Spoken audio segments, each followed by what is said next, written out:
And I was going to take the high road and just say thank you and leave. Don't take the high road, Paul. But I have something to say to you!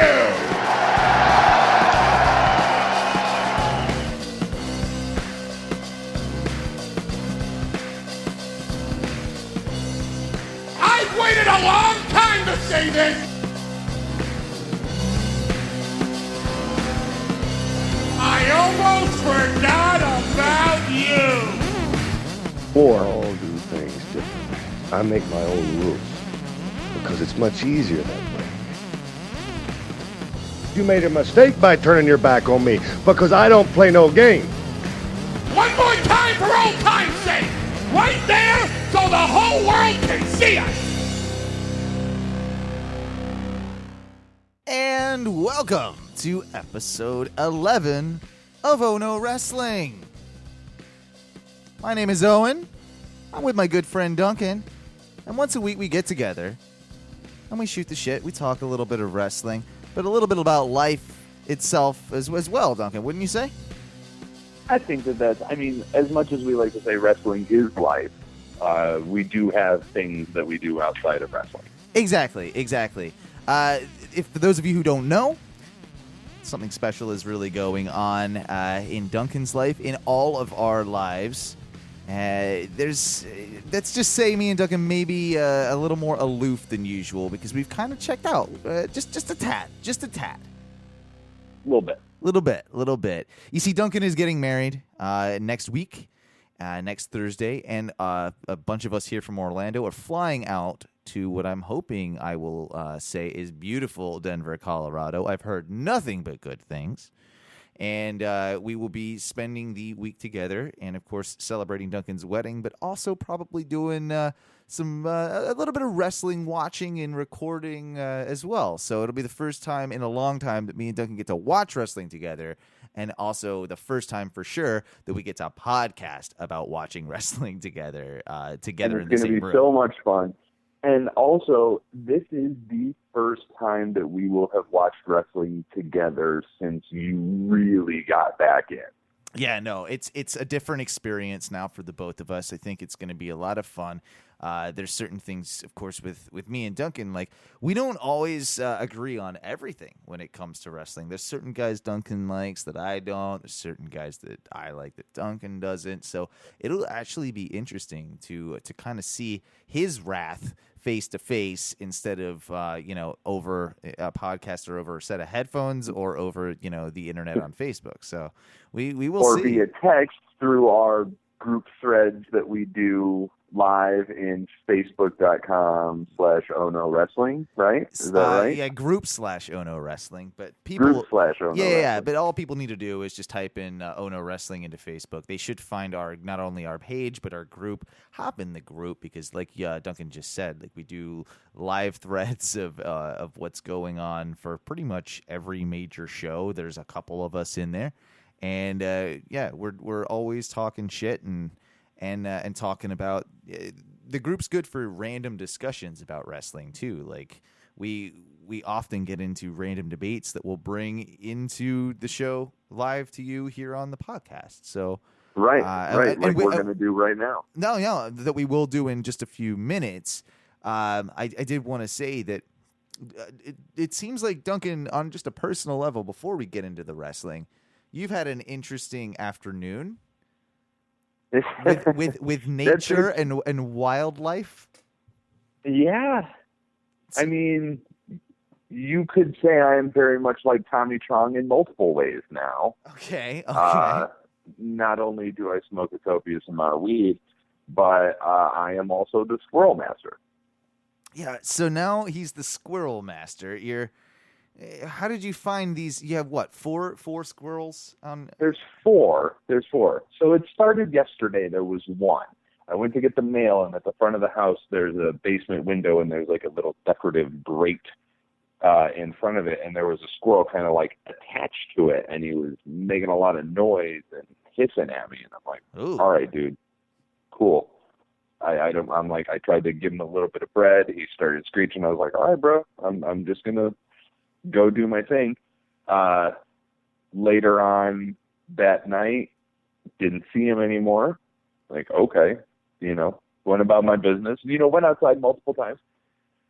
This morning, Kelsey goes out, takes the dog out, and there were 2 squirrels at the base of the tree just down the stairs from our apartment. And she's like, well, shit. So she took them some food and some water and then went to work. She told me to keep an eye on them. And when I got home... What do you feed a squirrel? What do you feed them? Bread. Bread, almonds. Like, they like almonds. They eat fruits and nuts and things like that. Okay. Seeds. Throw them some old popcorn. They'll probably eat that. Yeah, probably. You don't want to feed them too much salt. Right. Will their heads explode? Right. No, it'll just dehydrate them.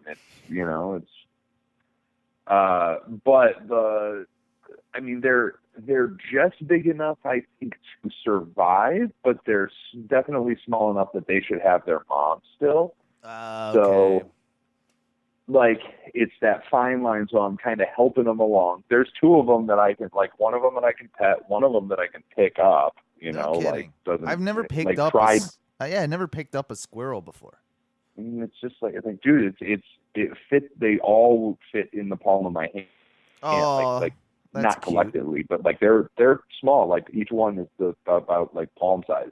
That's funny. And you were talking about getting them a box or something in case they got cold tonight? Yeah, so you can make them. Well, it's going to get cold out here. Not really over the next few days, but you can make them. It's basically a nesting box, and you either mount it to a tree or something, and it's something that they can just climb up and in, and it protects them from the elements. They can bring sticks and straw and shit in there. There and you kind go. of create a bed for themselves. Look at you. Yeah, Dude, literally, it has been bothering me all day. At work, all fucking day. I'm I hope those squirrels are okay. You want to wish you could leave work just to go check on your squirrels, or you need to set up a squirrel cam. You should set up a squirrel cam. Squirrel cam, yeah, I should, but then I would it would just end up being something that I would pay too much attention to. And you're trying to drive and you're just watching squirrel cam all the time. Yeah. We can't be having that. Can't be having that. No. I guess we should. If there's anything I like more than wrestling, it's animals. Yeah. That's just a little insight into the mind there you go. That's a little freebie for you. That's a little freebie for you. But we probably should talk a little bit about wrestling, since it's in the name of the show, and it's kind of what we set out to do, I guess. It's not the Oh No Squirrel Show. No, but I will say our friend Taylor, he asked a really interesting question, a fantasy booking discussion here in the Facebook group. Did you see this today? I'm pretty sure I saw a couple of things today. Yeah. No, it's interesting. If they were to bring back the old Elimination Chamber, which, by the way, I didn't see really any of those matches because I wasn't watching wrestling at that time. I've gone back and seen a couple. I'm not entirely sold on the concept, but if they were to do it today with the current brand split, who would you like in a Raw Elimination Chamber, and who would you like in a SmackDown? Now, we need to clarify the rules of the Elimination Chamber. Do you know them, Duncan? Of course I know them. Okay, so what is it? It's 5 guys? 6. It's 6 guys. So it's 6 guys. 4 are locked into pods at each corner of the ring in the big fuck-off 10-ton cage thing. Yeah. It's weird, that cage. Yeah, and then 2 guys start in the ring, and then I don't know if it's a minute or 2 minutes or however long it is, but every few minutes, and Taylor, you can correct me on Smart Check, that's fine. Every few minutes, superstar is randomly, quote unquote randomly, selected and enters the match. And when somebody is pinned or submits, they are eliminated, and it continues on until there's only one person standing. Right. Okay, now so this is very much a match based around, I would say, championships or number one contenders. It's a very it's got to be a high level but singles match. You can't really throw in any tag team guys in this type of match, right? Like, because that would seem to eliminate the point of the Elimination Chamber. I don't know. Does that really happen much where you have guys? It's an every man for himself. I could be wrong, but I feel like recently maybe I've seen, and not even like that recently, but like within the last couple of years, I've seen a tag team elimination chamber match. So it can exist and might exist, but yeah, it is a bit weird to do that. I think this. Well, yeah, having two dudes in the pod is a little weird. Yeah, well, not even exactly, not even from that aspect. Just it should be 6 competitors. Well, then it ends up being like a 12-man tag. Right. I wasn't even talking about that. I was like saying like 3 tag teams split in individual pods, and then one would get released. You know what I'm saying? So you could do it that way. I wouldn't do it 2 per pod, no. But you have, one. I'm guy. pretty sure that they were in the same pod though. Really? That's interesting. Yeah, I think so. That's a dude. little I don't weird. know. I'm pretty baked right now. I could be wrong. Okay. Well. Either way, with the current brand split, and we'll just start with Raw because it's going to be the most interesting and easiest to do. Like, how do you set that up? What 6 guys then? I guess do you put into the Elimination Chamber now? I say we do a collective one on this And that's, one. Yeah, this is collective, me and you both, because obviously, if it's for the championship, Kevin Owens is in there right now. Well, I mean, it is the Kevin Owens show. Yeah. So he should be in the match. So Kevin Owens. I say we have to rule out guys that are currently injured, because otherwise Finn Balor would be in there. That would be the natural choice for me. Yeah. But I say we have to kind of leave that out because they're saying like right now. No, if it would happen, right? Well, I mean, this is fantasy booking, but yeah, but you're that's, right. I think if we're setting criteria, yeah, if we're setting that criteria. I say next to that you've obviously got Seth Rollins, right? Yeah, KO, Seth Rollins. Yeah, I definitely give him that. Roman's probably gonna have to be in there. 6 guys. Well, Roman's got the U.S. title right now, though, so he doesn't necessarily need to be in there. But let's you hold can on. theoretically If we can't find anybody better. Right. Who would this come back to it. Who would this best suit? Cesaro, I would put in there personally. Yeah, I think you almost have to put Sheamus in there if you're putting Cesaro in there, just again because of they're where they're going. That's weird. So that's 4 taken up right there. I say, honestly, Triple H should be in there.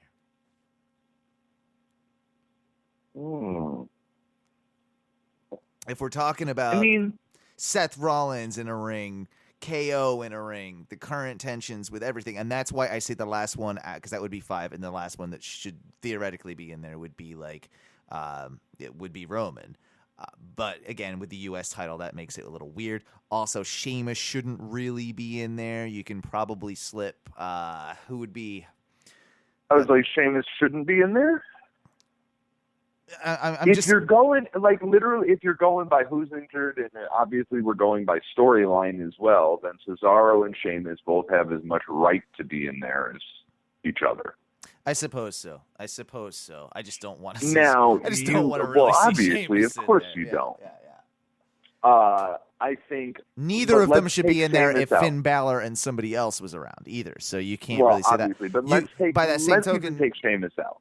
I mean, fucking take Sheamus out. Rusev, we replace him with the gift of Jericho. Oh yeah, no, that makes way more sense. That makes totally, yeah. That's so the guy. We've got that's the other guy that KO, Seth Rollins, Cesaro, Jericho. And now Cesaro's looking a little bit oddly booked though. Like that's weird, Like where does that fit in? Is there not another guy that would fit in better than Cesaro to that? It's also not scene? Okay. Do you want to put Sami Zayn in there? Yeah, I guess you could. I guess you definitely could. I mean, I'm even thinking maybe over like Cesaro, you put in a big Cass because of that initial push they were giving him or whatever it was. He was in that final 4 of the. I think Cesaro needs to be in that. And I agree. All right. No, I don't think that's a crazy prospect to put him in there. What What about then? Especially because we are in the Cesaro section. You know what I mean? I don't think totally. that's a secret. Totally. No. You could. So that's 4. I guess you could put Big Cass in there. Well, no. I mean, I'm still considering Triple H in there. I'm still considering. All right. So KO, Seth Rollins, Triple H, Cesaro. I'm still not on Team Triple H. I still don't think we put Triple H in there. Yeah, because he wins the whole fucking thing, doesn't he?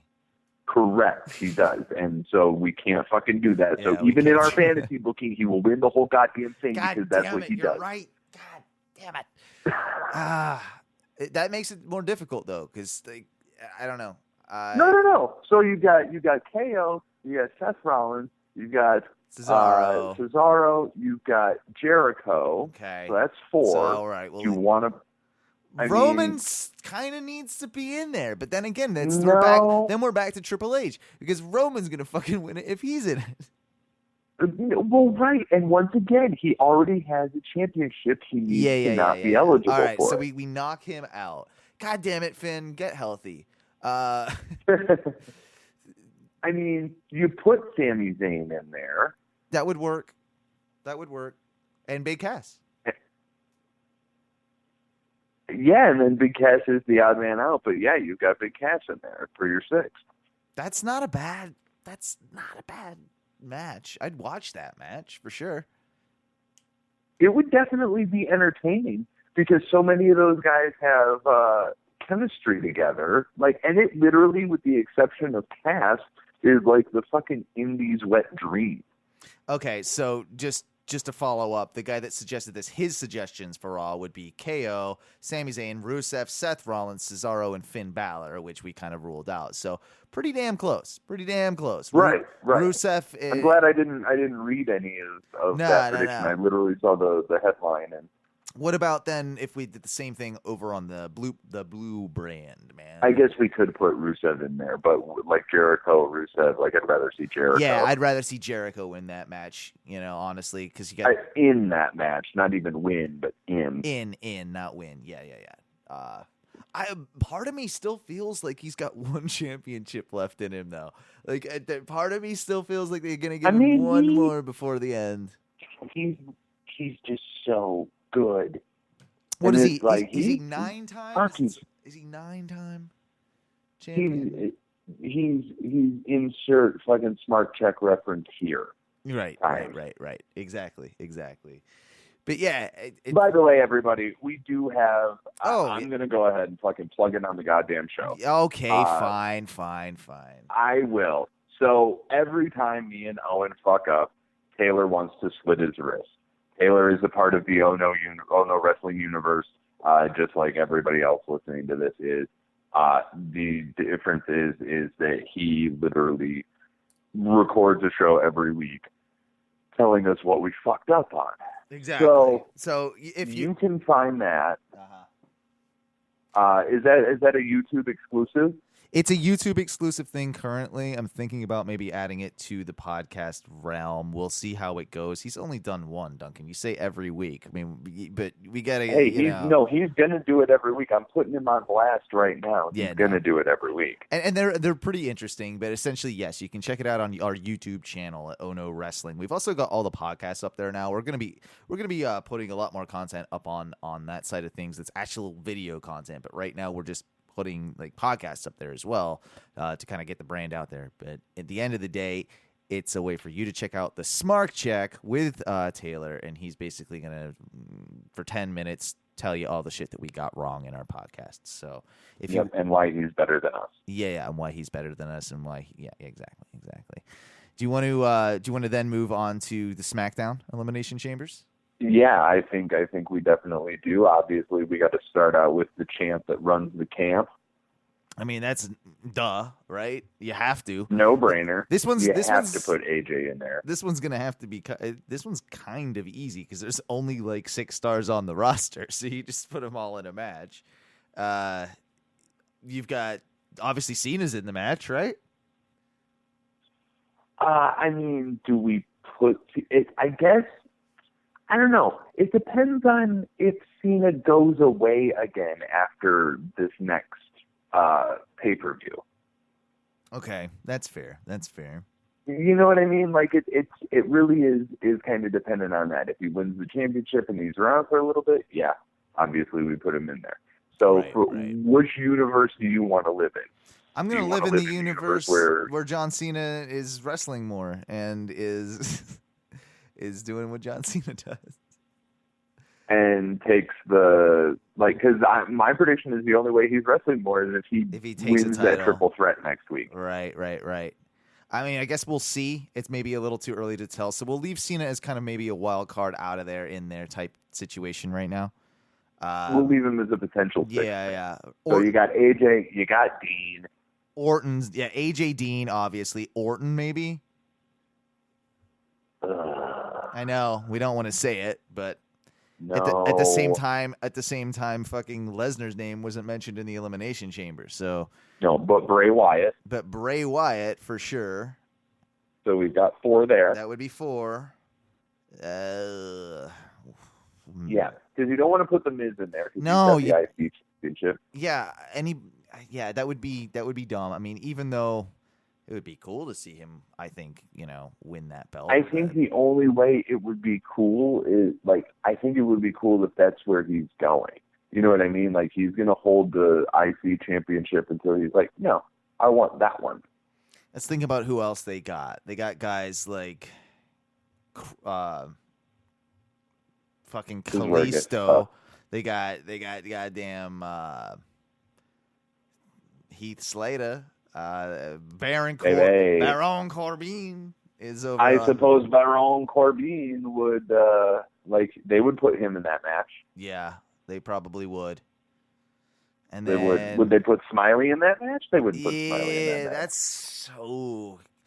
See, that's a match I'm far less interested in already if Smiley's in it. I don't know. I'm just saying. Well, yeah, but that's because you don't like dark people. Shut up. That is not it. I know. It's because you think he's Samoan. That is not it either. It's clear. Trust me. I know, but I've got my Samoan tests. All right. I know a Samoan. I can see him coming a mile away. Oh, I know a Samoan when I see one. Oh, you know. And you, sir, are no Samoan. You are no Samoan. Smells like one. Smells like one, but he ain't one. Oh, obviously, we got to put Kane in there. Oh, why not? Right? I mean. Well, I'm running out of people. Do we split up tag teams? Do you put Dolph in there? Do you put Miz in there? Well, what do you do? Dolph's going to obviously, have to retire, so it's cool, bro. It's cool.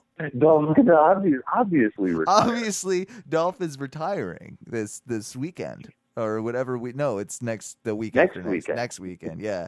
But, that actually kind of does bring us into No Mercy and all the stuff going on and in the actual world of wrestling. Like, that is a weird kind of decision to make the Miz versus Dolph Ziggler a basically title versus career match is I think what they're calling. Right. But isn't that it's predictable unless they swerve us and Miz retires. Well, no, Dolph would retire. Well, you know what I mean. Yeah, I know what you mean, but that's important. Either Dolph wins the title or he's retiring. It's stupid. There's no way Dolph Ziggler is retiring from the WWE right now. There's just no way, right? Dude, where is he? Okay. Realistically, yes, we know where he's going to go. He's going to go to Japan or he's going to go to Ring of Honor. But it seems like he's winning that belt. We would have heard something by now about Dolph's contract coming. Dude, I really think that, Dolph is as much of a company man as Miz is. Yeah, I think they put the belt on Dolph at No Mercy, and that'll be for next week when we do our prediction show or whatever. But we do a live prediction show, an in studio, quote unquote, the studio living room. So I guess you're gonna have to actually tell the people who's still what we're competing for in that live prediction show, right? I mean, at the end of the day, I believe I am still the Ono Wrestling Heavyweight Champion. prediction champion for your plastic belt, that's fine. That's fine. Because I have no. real You belt. bought that. You didn't earn it. You bought that. See, I won mine. I actually earned this one by proposing to Kelsey. Yeah. But that's a different competition, my friend. That's that's apples and oranges. It's not the same. Okay, it's not the same. You're just arbitrarily changing rules on yourself. No. It is funny though. It is funny because I won. What was it? Battleground. Yes. Yeah, I won Battleground. I think you won Battleground, which was the first one that we did, and you won it. And you won it by 1. And I bet I and 1 point. Every other one we've tied. Yes. And it was close to me losing last night. Had I not taken the gamble of the New Day beating the club, you would have won. You know what? You would have won. Man, right. I would have won. I made two. Okay. Outlandish predictions, and one of them, kind of saved it. So I retain my belt. It's a tie, so I obviously retain my belt. Right. I look, and we've established that doesn't mean as much to me. Oh well, it does. That's what a runner-up says. Stop! It doesn't. That doesn't. The fact that you are still in possession of the belt doesn't bother me as much as the way that they fucking have treated the club. Oh, it bothers dude, it is sad. But where do they even go? We really have to. For a second, I will get the belt back. I'm not concerned about that. This is episode 11. We've got. Oh, okay. Yeah. Yeah, all good things, my friend.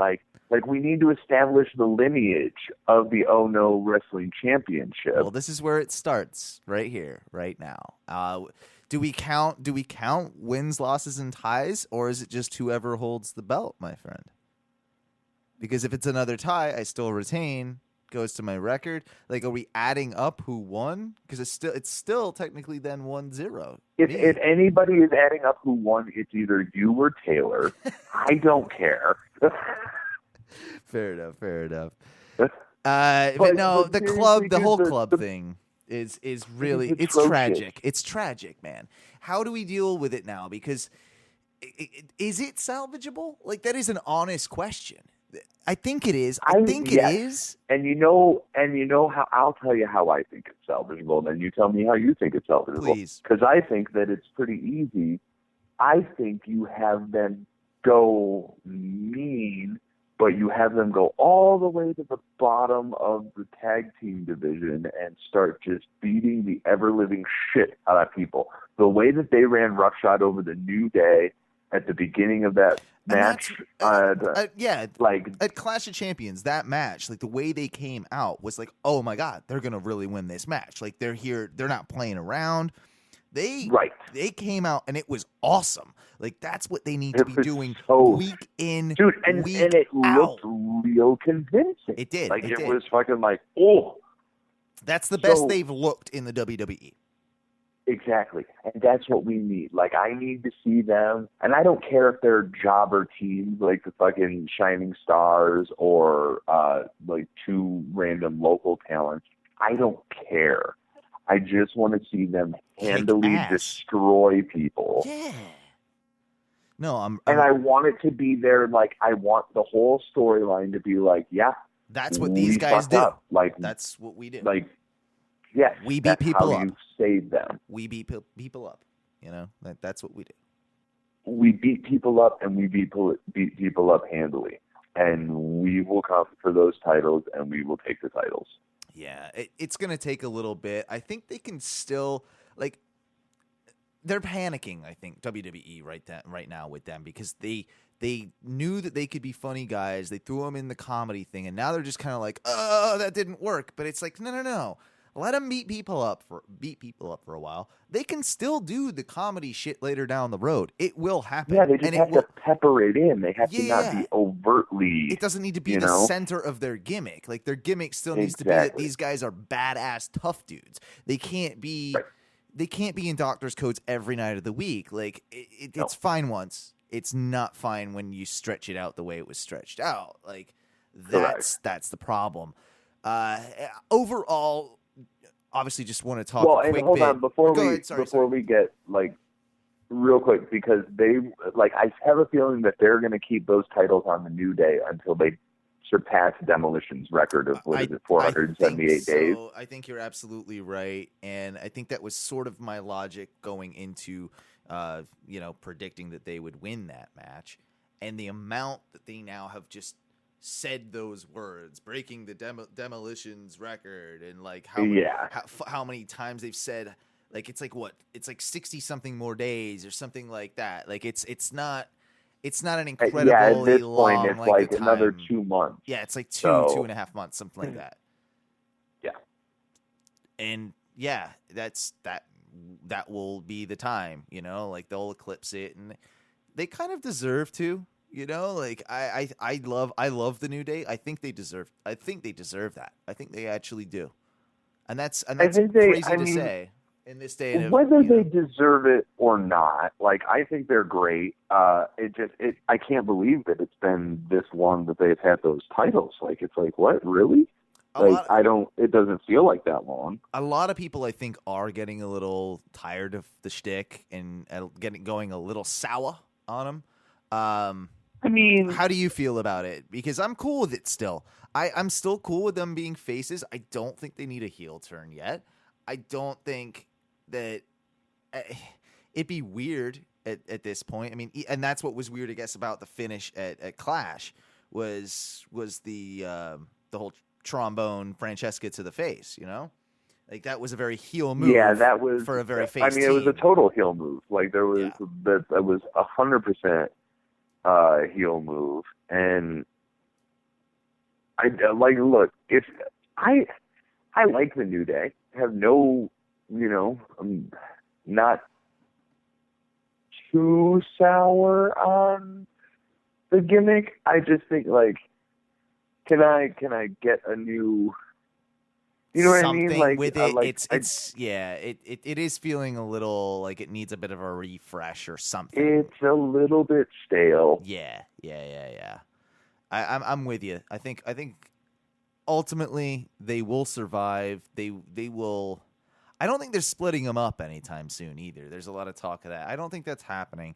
I don't think the WWE wants to do that yet. Like maybe of course, that possibility is there when they eventually lose those championships, but it doesn't seem logical with the amount of merch they're selling. So I'll stick with that old chestnut, which we tend to say about wrestling and the way WWE plans. I mean, look at the merch sales. First and foremost, look at the merch sales. That's why that is why Roman and Cena are the guys that they are.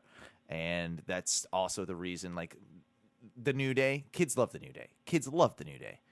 A lot of times they don't get the jokes, but they love the New Day, and it's why not? Why not? It's another target audience that they can sell shit to, and they will continue to be pretty much on top of the world until those sales fall. Yeah, dude, like you look in the crowd, you see New Day t-shirts everywhere. Like I fucking have one in my closet. Kelsey has one in hers. I got a New Day shirt. I have a New Day shirt.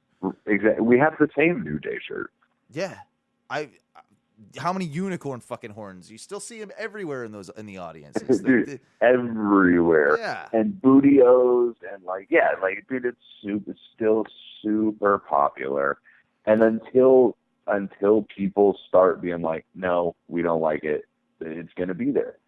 And I'm okay with that. I just need it to be like a little bit, you know what I mean? Like, I saw an interview with Big Show today where he was talking about how when he first saw the New Day thing starting to come together, he knew Kofi for forever because Kofi was around so much before Xavier and Big E, and he went to Kofi and was like, dude, you might need to kind of end this or try and figure something else out. This is, I don't know what the fuck this, and he's kind of said it in front of the other two dudes, and then but he hadn't seen him. He hadn't seen anything in the ring. and it was when they were very first developing the gimmick, but it was starting to work, and it all clicked, and they had a great match, and came backstage, and he basically went up to Kofi and said, "So forget everything I just told you. That shit is awesome. Keep doing that," which I think is really cool. Like, 'cause he was trying to look out for him in the beginning, but once he saw, like, he's like, "Oh no, instantly wrong. I'm a dumbass. I was wrong. That is My bad." terrible advice I just gave that guy. I need to rectify that."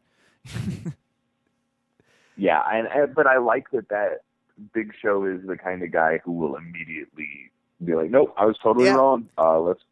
He's also said he's not announced his retirement. That was taken out of context. He said his contract is up, and that he sees the match with Shaq at WrestleMania as his last WrestleMania big main event. Basically, that like something that they can put on a card and sell tickets. At the end of the day, it's the Big Show versus Shaq. He sees this one. He's like, I've had a ton of WrestleMania moments. And I'm super blessed for every one of them, but I see this one as my last big WrestleMania moment. My contract is coming to an end, but that's for the WWE to sign or to decide whether or not I, resign. Yeah. So he's like, I never said I was retiring. Never. Which is interesting. It is. I mean, I've always been a fan of the Big Show. Like, I love him as a person so much. I love him as a person so much from all the stuff I've ever seen of him that I can overlook some of the really kind of terrible wrestling at times. But he would have been a success even if he wasn't a giant. Do you know what I mean? Like I agree. He would have found a way to still be amazing in this industry, even if he didn't have gigantism or whatever it's called. Even if he wasn't a mutant. Yeah. Whereas I don't think you can say the same for Andre the Giant. That type of thing. Like Andre was. Well, Andre also was totally different, and like he wrestled in a totally different era. And dude, Andre didn't have to do very much. No, he didn't. And he could body slam you, he could kick you, chop you, like pull your hair, you know what I mean, like step on your chest. Yeah. And Big Show employed all of those little gimmicks into his routine, but at the same time, I think Show can. I mean, I don't want to knock him, especially in his earlier days. Like Show was decent, but big guys are always kind of lumbering and kind of stupid looking in the ring to me at times. Like that when it's that big and that slow. And I mean, he used to be super athletic. Like absolutely for a big man, like absolutely. And let's be real here. It's not. It's like being a midget. It is kind of you're born with that. Is it a disease or what? How would you classify it? Condition, I guess, right? I mean, it was like it's a glandular thing, right? It was like yeah, exactly. Whatever that's called, but like let's not beat around the bush here. The guy doesn't have the same bodies as the average human does. Like it's a difference. I don't want to say a defect because that sounds bad, but it's a condition, and to be able to be as athletic as he was at his size is impressive just as a whole. Oh, totally. And imagine, so you imagine that, like, if he didn't have that, he'd be an amazing athlete.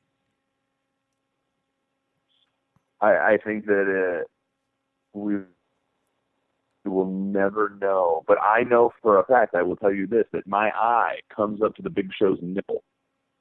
And I'm 6'2". Yeah, you're not a small dude either, so yeah, that is funny. Exactly. I mean, Ty has even said, our friend Ty from the Ono Radio Show, he's said a couple of times, like, I'm a tall dude because he's like 6'9" or whatever, and I've met the Big Show, and he's the only guy that I've ever felt small around. Like that. It is crazy. It is. But everybody knows that. Everybody knows that. What they want to know, Duncan, is what we felt with Clash of Champions. I give it what? Like I think I'm a B. I think I'm like a right in the middle of the road B with that pay-per-view. I thought it was pretty good. much right in the middle of the road with a B on everything lately. Yeah. And that's okay. Like, it's okay. B is solid. I'm entertained by it. We need one or two. Both of us are like on every show, and I hear me out here. Is it going to even be necessary to watch Raw and SmackDown with as many pay-per-views that they are? You know what I mean? Like, I know it's a horrible thing to say, but if you had the network and you were just watching the pay-per-views, you could follow along pretty damn well with everything that's going on. I have a friend that does just that. Really? I've never heard of that. I've heard it the other way around when people that have cable watch Raw and don't ever see the pay-per-views. But I've never seen it like. No, he hasn't. He probably hasn't watched Raw or SmackDown in years. Like definitely hasn't watched SmackDown in at least 5 years. But yeah, he literally because you can watch just the pay-per-view because they're gonna recap everything important that happened in their nice little WWE promo packages. Yeah, because they're honestly they're almost more exciting than the match sometimes. A lot of times they are. Yeah. They're good at that. You got to go through so like 20 minutes of a mediocre match because it's a TV match and nobody wants to give it that much. Not nobody, but like some of those main event guys. And, then it's just, there's there's a spot that happens at the end of it and then something happens after the match. And that's what they show you. And you're like, oh, that's exciting. It's the same way. Prime example, when I was a kid and I used to rent tapes of the old pay-per-views when they were just the four of them. Like, so I would rent SummerSlam and WrestleMania and Royal Rumble and all that. And they would recap what had happened in the months prior. Like, the recap packages would be longer. But but you'd be able to, without seeing full episode of anything, be caught back up to what was going along in the storyline so that it fit when you saw it all fit together, right? Like that's what they're doing. Exactly. Right? Yeah. No, and it makes perfect sense. Like, I don't, just to briefly recap a couple of little things. I'm sort of in a weird way happy that Roman gets the U.S. title. It's odd. I love Ruru, but it also just seems to me like we were talking about earlier a little bit. It keeps him in that mid card. It kind of chains him to the mid card, and isn't that ultimately a good thing? I think it is. I think it is too, because it, like we say, it keeps him out of the main event picture for a little while. I mean, have him feud with Rusev for a little bit. Have him do some mid-card feuds. Rusev held the belt for a nice little grip. Have Roman hold the belt for a little while. Like, we all know that Roman is going to be back in the main event scene. Yeah, by Mania. Probably. Yeah. Probably, by Mania. But then I don't know. Who knows? I don't know, though, man. Like, just maybe, this might also be high Duncan talking. Maybe they will learn from their mistakes and they will let it naturally happen. And they won't try and shove it up our asses by Mania. Maybe they will just let it happen. And if it happens by Mania and the crowd wants to see him there, you know what I mean? And then he'll be there. What better story? What better story than to have, like, the rise and fall of Roman to have the real rise come after? Because then he's gold. Then if he can really conquer this and get back up there, he's gold. He can really actually at that point become the new Cena. And he can be the guy. And he can be the guy. Yeah. So it kind of works. Like, but is that also why and this is just, stupid hypothetical, I have a feeling that also Rollins could be that guy, and that is another reason why they're turning him face, which is pretty obvious if you've watched any wrestling in the past couple of weeks. Right. Against, of course, the best heel in the goddamn business with Kevin Owens. He's so good. He's incredible. He's incredible. And just on Raw, was Jericho? the match on Raw? Dude, just the match on Raw where he's what the fuck was the match? I know like Enzo and Cass were in it, and it was Enzo and Cass, and it was ridiculous. It was stupid. It was a kind of a like what is going on here? But was it an 8-man? Was it the? Yeah. It was shit. What the fuck was the actual match? I forget who was in it now. Either way, doesn't matter. Anytime I see the guy, he's the best at just in-ring performing and yelling. Like it's all Jericho. It's what Jericho used to do back in the day, still does. And obviously KO has adopted that. I mean, he was doing it way before, of course, Jericho was and them were a thing, but just to hear him like take it up that next level with Enzo and just fucking with him, you can talk some smack now. Just talking shit in the ring. It is highly entertaining. It is something that nobody really does anymore. He shouldn't even be out of NXT yet. After he fucking oh my god, he shouldn't even be out of NXT yet. Like that is amazing because it's such like what a bully little kid would say too. That's why he's so good. Is he's not only he's the bully, he's the jerk, but he's the adult version of what the kid on the nasty kid on the playground was like. Like he is that guy. Like he's just he just wants to push your face in the dirt, and he's gonna laugh all the way home and not get in any trouble for it because he's so fucking charismatic that he can get away with it. And he's a little snot, Yep. That is absolutely what's so great about him. It was cool. It was cool seeing that side. A lot of the results lately have just kind of been like whatever. Like I don't even know that this is a wild theory. I don't even know the results even matter in the WWE anymore. It's as if they don't think they do. It's as if they don't. I honestly, and I almost brought this point up in our chat the other day.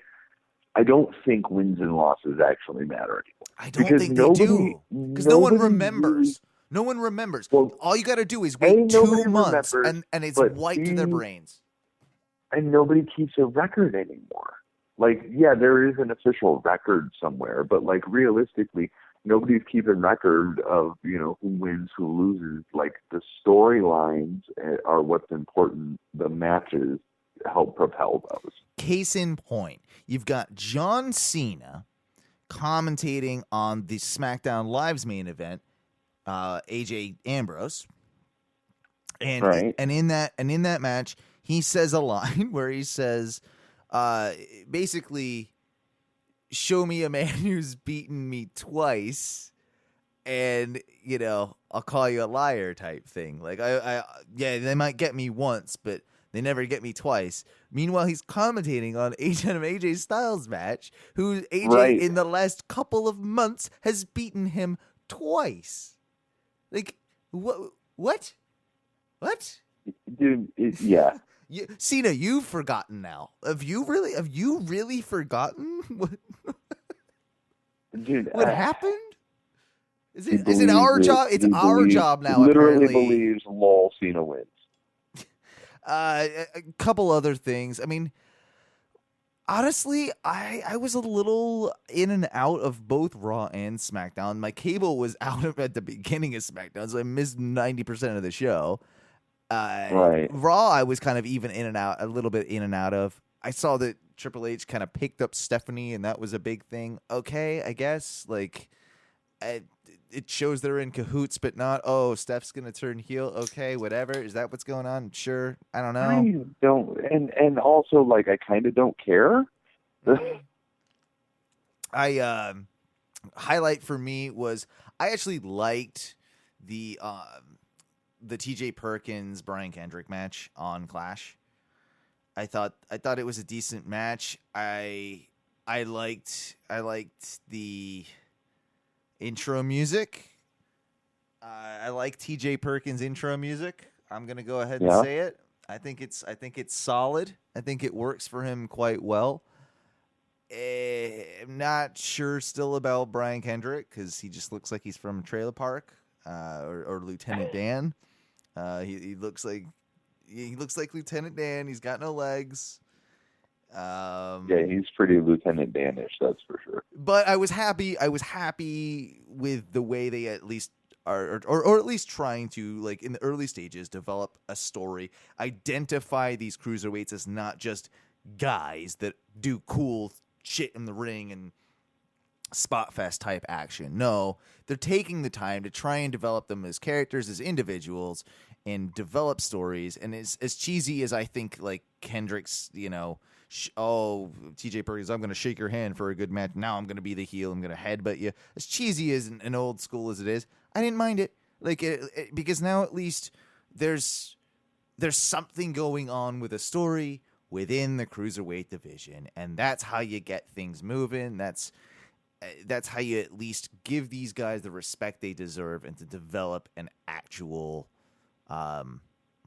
division, something that can be respected, much like the old WCW days, and not like WWF's light heavyweight division days. Like that's right. That's treating the joke light heavyweight division days. Yeah. And then of course later what the cruiserweight division became. I mean, fucking all I gotta say is Hornswoggle, right? That's it. That's all I gotta say. Oh man. But I do want to ask you just on that. And I know we're sort of running out of time, honestly, but I wanted to ask you if you think they actually will introduce some of the guys that are the logical choices on Raw, which already exist, into that cruiserweight division. And I'm talking about like your Nevilles, your Sami Zayn falls under the weight. Your Enzo, your Enzos, your Xaviers. Like, do you think they will do that, or do you think they will keep the cruiserweight division as the guys that are kind of like the newcomers, almost the NXT of Monday Night Raw? Or do you think they'll expand that division? I have a feeling that they're going to keep those guys, like main roster guys or main roster guys. Like, maybe they'll drop one or two of them in there, maybe Neville, to compete, to just have some good matches with it. But a lot of those guys aren't like super high flyers. Oh no, they're technicians, a lot of them, and that's what was refreshing, of course, about the CWC was that you saw a lot of different, technical styles. You saw a lot of the submission stuff. You saw a huge range of actual like good ring work that isn't just stupid. I mean, not stupid because some of those moves look great, but I'm a sucker for a good high flying move. Don't get me wrong. But it doesn't need to be 10 a match, like you keep those you keep those sacred, and that's even part of my problem with like every fucking episode of anything. You're gonna see like 10 dives in a night. Stop it, Cesaro, stop it! Don't die. Oh man, that was terrible. You are lucky to be alive. Never do that again. You're an idiot. You are shaped like a goddamn missile. Stop it. You are not allowed to do that. You are not allowed to do that. You are going to break your neck. I don't care how much tape you can put on it. You can't tape up your neck onto your fucking body. It doesn't work. You can't tape your neck back to. No. You can't tape your neck back together. No, fucking tape, man. Sorry, I got on a rant and I probably interrupted what you were saying. No, I don't think you did actually.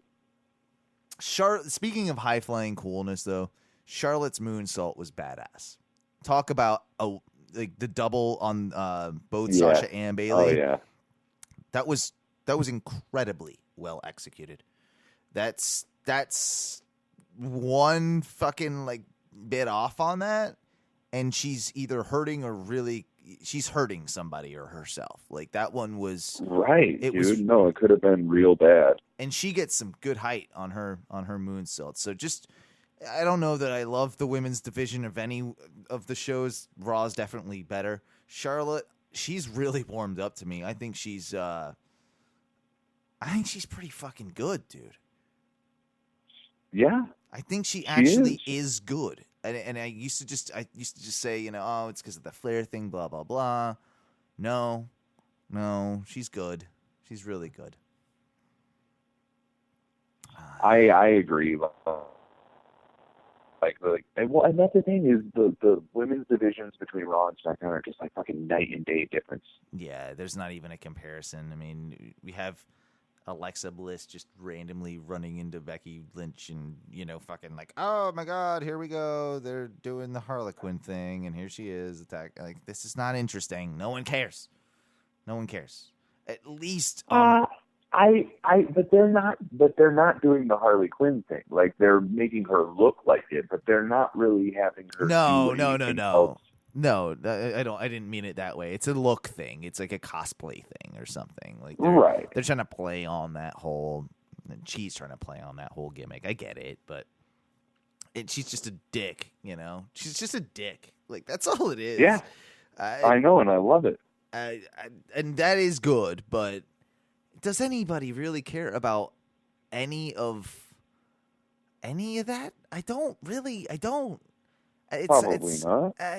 And I guess my biggest problem is it's going to be hard for them to ever have, especially on SmackDown. You can do it a little bit easier on Raw, but on SmackDown in particular, it's going to be hard for them, with this separate women's title, to have any other fucking story than the one story, which is going to be for the women's SmackDown. Like they're not the championship, like they're never going to be able to really have a secondary storyline that's not related to the title. Like isn't that going to be really boring? Because it already seems like it is to me.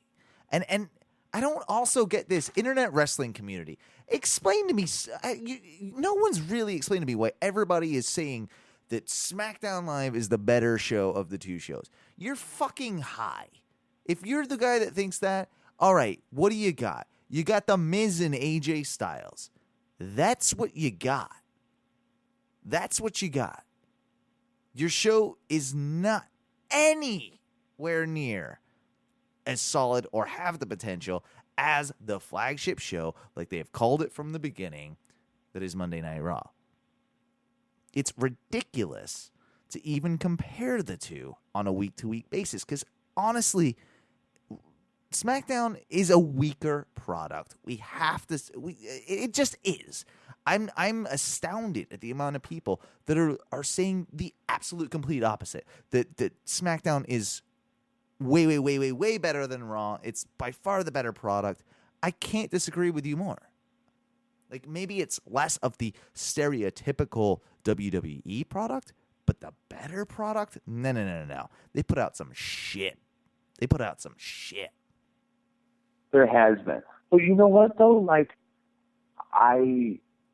Yes, Raw is the better show, but it's not the better show by that much. No, I think what I just, when I see it so far the other way around with SmackDown, that people just suck SmackDown's dick all day long, I don't agree with that at all. I really don't. Right? No, I'm. There with was you. one week. I don't. There was 1 week that SmackDown was significantly better than Raw. Right. But that was it. And Raw had a really bad week that week. Oh, I know. I don't know. Maybe if somebody can explain to me why you guys feel that way, if you feel that way, please do so in our Facebook group, facebook.com/groups/OhNoWrestling. I'd be more than happy to have a civil talk about it. I'm not trying to fucking start shit or argue. I want to know, what are you guys seeing in that product that I'm not? Because I really totally. I see the disc. I don't see it. I don't. I love AJ too, but I don't see him. He can't fix a 2-hour show on his own, especially when he's not in the show until an hour and a half in it.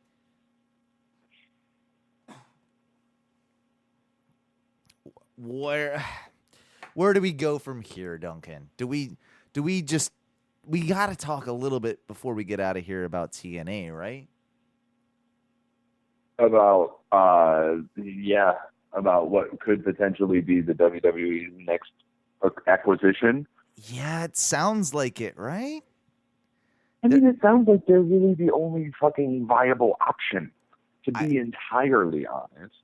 How does Billy Corgan not just buy it? He had I Googled his celebrity net worth the other day, and it was $50 million. Come on, Well, Billy. right, but even if he buys it, there's still a lot of financial responsibility that they're still owed. He buys a lot of debt too, right? Yeah, he acquires a lot of debt. Yeah. It's probably not the smartest business decision. I mean, if you were a real wrestling fan, Billy, you'd buy it. You've been saying this for so long. If you were a real wrestling fan, you'd do it. Yeah, but he's a wrestling fan, but he's not like a super fan. And he's also not an idiot, I would assume. Right. Well, we would have to assume. So, okay, I think we're all in agreement. I think we talked a little bit about it last week on the show, but I guess where it stands right now is that there's talks going on with Dixie Carter of TNA and with Vince or WWE in general. Mm-hmm. And it sounds like WWE have said, we'll buy it if no one else is interested. That is literally like the statement, which is a ballsy, fucking awesome statement, by the way. Yeah, if no one else is going to buy it, we'll make you a bullshit offer and take it off your hands if you're struggling that much. You know? We're going to get... and that's the thing, at least if WWE acquired it, the fucking wrestlers might get paid. The twist in this whole thing is that it's now Wednesday as we're recording this. It's Wednesday evening. Uh-huh. They are saying, a lot of reports are coming out that Bound for Glory, TNA's next taping, I believe it's on not taping, but the pay-per-view on I'm pretty Friday. sure that Bound for Glory is their WrestleMania. It's on Sunday, right? It would be a Sunday pay-per-view. Yes, Bound for Glory is their WrestleMania, and it's on Sunday. They're saying if there's not a deal made before then, and that would have to close by Friday afternoon, like, business does. Right. If that's not taken care of, then there might not be a pay-per-view. There might not be enough money for them to literally run their pay-per-view. So and if they can't do that, that's the end. Well, that's the end of it. That's the end.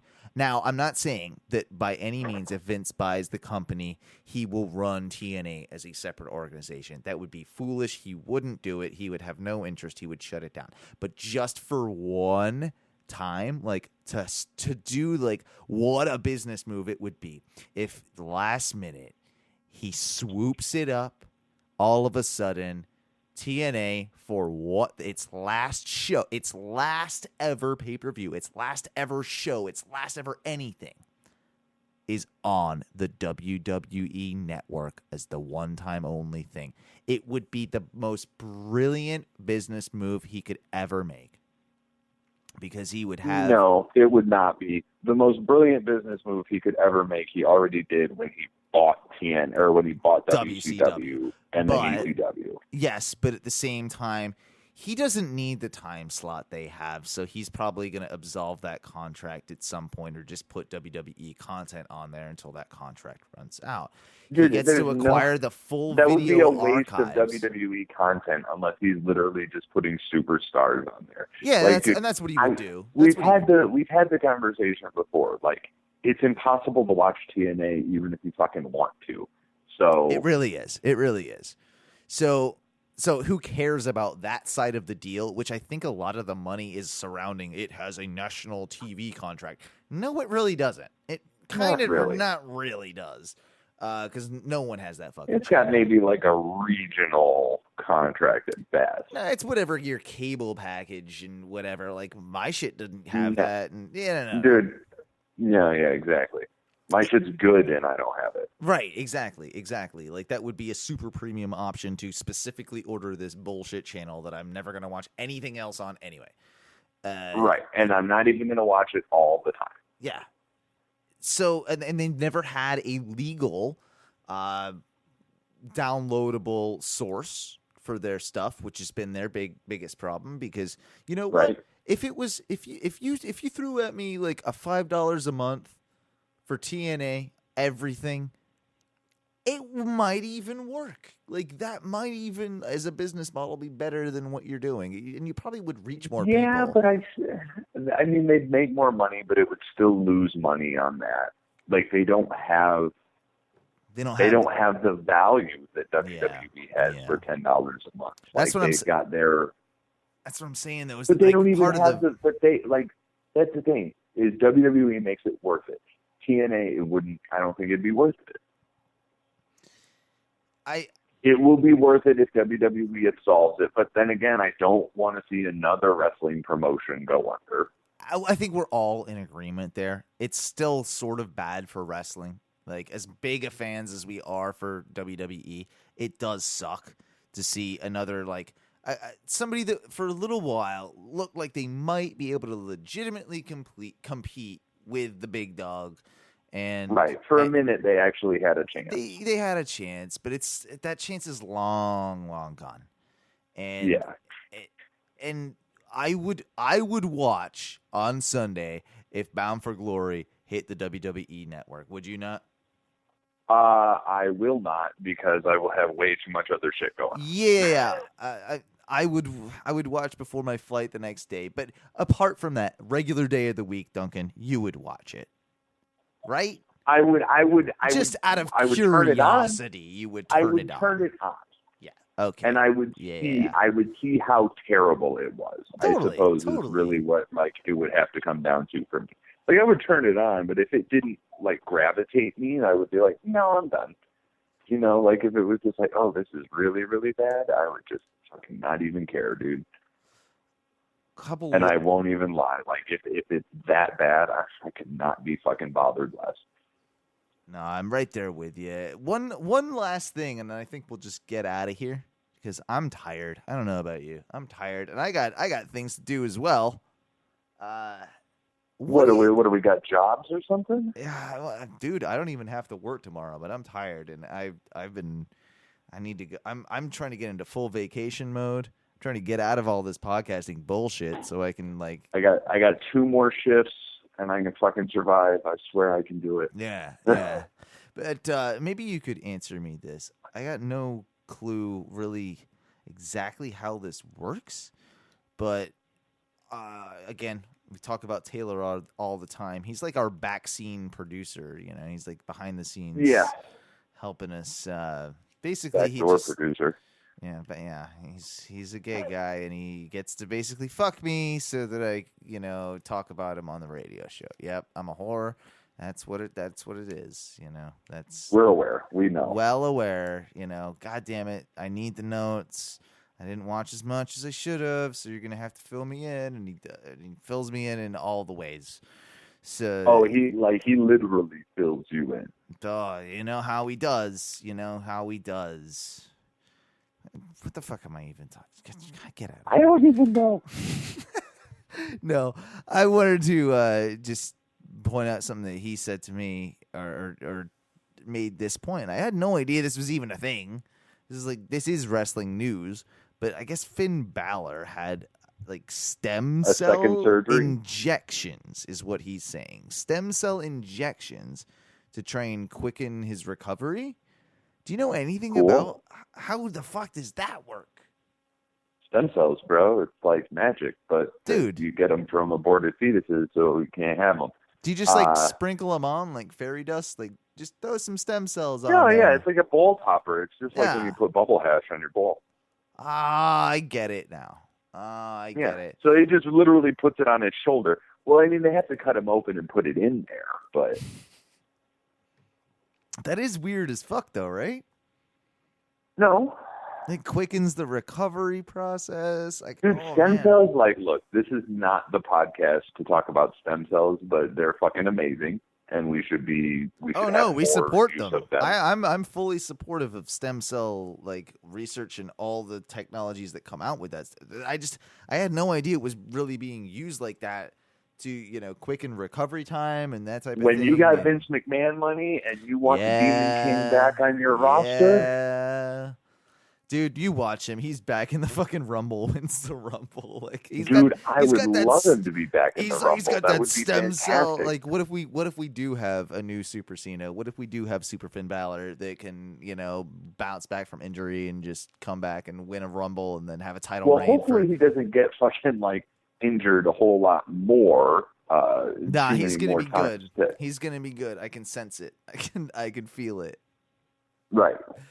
No corner buckle bombs though. Yeah, stop doing that. And if those happen, just take them straight, bro. Don't put that arm up. Leave that arm. Don't put it back. Don't put it back. Don't put it back. Don't do that again. Dude, okay, I know I said that was the last one, but last little thing, and I do have last one, and I do have the song to accompany it. How do you feel about TJ Perkins' new entrance? We did talk about it a little bit earlier. Are you cool with the super 8-bit millennial dabbing thing, or where are we going? How do you feel about TJ Perkins' entrance and song? I like it, but it also gets super annoying after about 10 seconds for me. Yeah, so. It's got about 3. It's got a 3-to-2 ratio. Okay, if I was giving it pros and cons, it's only got one more pro than the con, side. So it's right. It's but we're gonna hate it in a month, right? I think we might. Might hate it in a month. But it's the new flavor. It's just too all of that 8-bit gimmicky shit, man. It's just it's cool the first couple times you hear it, and then it's dude, it's like having a fucking MIDI ringtone on your phone again. We're gonna play it as we go out of here. Why the fuck not? That's what we fucking do. Right. Duncan, it has been a pleasure doing another episode of Oh No Wrestling with you. Number 11. Can you believe it? And 11 in the book. I cannot wait to see you to do this live together in person. And we will be getting some content. Content might be a little late next week, but you can fucking deal with it. You'll deal with it. You'll deal with it because we're dealing with way bigger shit. Have a good one and drink it in, man.